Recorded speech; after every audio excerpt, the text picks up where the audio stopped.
So, hi guys, for today's vlog.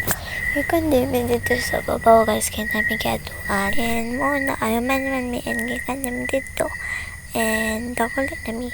And samtang kapaulit namin guys. So, nakita na namon ni ang mga dako ng mga talong diriya guys. So, nakita namon diri sa garden. Tanawan ninyo guys. Tambo kayo siya presko tapos sakhan kayo. So, muna na siya guys. Daghan kayo og space and pwede na nga mapagkakitaan guys. So muna guys, fresh kayo tambok and daghan pa kayo na guys. So muna sila akong mga kauban and muna guys. So nakita pa silang marang isa ra kabuk ang bunga.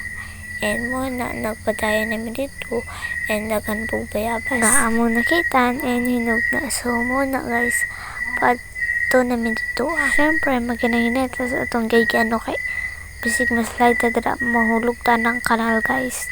So, muna guys, hinahinay lang kita diha kay wata ka sure kasi magpunta. So, muna na guys. Samtang nga backlight ay may diha guys. Tanami sa mga tanong nga namunga na gid guys sa kanakaayo. Kay tingpungan naman sa mga prutas, sa mga gulay, ug uban pa nga mga tinanom diha guys. So, mao na diri samtang nga backlight ay may nakabitbit na di og durian akong isa ka kauban diha guys. Sura guys.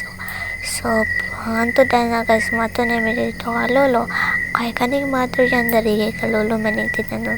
And mo na ang mga natapong nga durian and daghan kaayo guys. So, mao na guys, nangita pa sila og mga durian kay daghan pa bang nangahatak and gipang tapok pa nila diha. So, mao ni ang mga puyat guys, unsa pa na mga uban nga durian diha tara guys. So, daghan pa kayo bunga guys and alang ang kapilo na to harvest nga hilaw pa man kayo guys. So, muna diha guys. Muna si lolo and so samtang nagtapok din sila og durian gatagan pa ni lolo og biskwit para di daw ko kutumon. So muna guys, ikaunan ako and syempre ikaunan po nato no kay kihatag good. So muna guys, nahurot na and so muna guys, mabalik na tayo and kita man matong siso nga gigunita ni lolo kaniha. So muna gyatag na sa kuha and samtang nga backlight ay mintiha kay nag-video po ko na kayo mo ko'y mahimo and muna gyaplan din ako ang fridge para ibutang ang sisong gyatag ni lolo kay aron mapugnaw pa po siya. And muna na sarada na to guys. Syempre aron mapugnaw saan pa kapugnaw na saradaan and gipawanitan pa din ako.